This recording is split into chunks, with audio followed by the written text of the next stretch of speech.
nyaka ywak bedi timido ka jonyuol mang'eny e skunde madala kande ywak nikech jopuonjo ogin qualified maber. To kata mana kaka preacher kaka jata chenro mar Kindergarten Experts International lakini mar mondo mi nyathi kodhi sikul nikech janyuol samoro en bedo tero nyathine mar mondo mi obede ng'at makare kinde mabiro nikech koro seyo kata mana kaluwore koda ote en ahinya mag ECD mago mag public nyathi dhi sikul en koa ji tekni no dhi sikul ten nyathi makata kodhi grade 1 ok nyal ndiko maber okia somo seyo dhi nenga.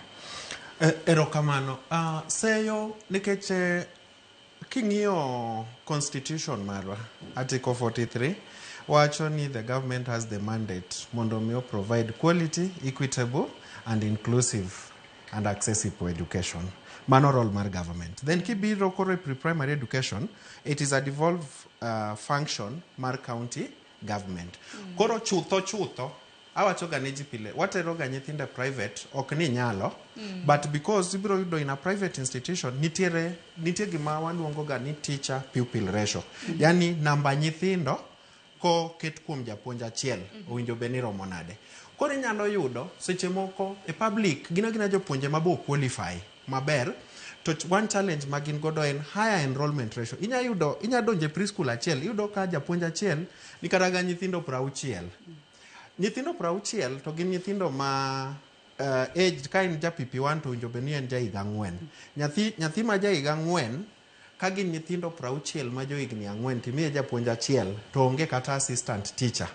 Tiyudo kama is a challenge nikech king'iyo the ECD Act ma 2021 ochiwo guidelines and strategies mowinjo be ni ndiko japuonj tindiko assistant teacher. I believe maybe wadwa Utunga bro lero okapar ni nitiere schools mag public mantiere gi assistant teachers. Koro the pupil teacher ratio is a big issue.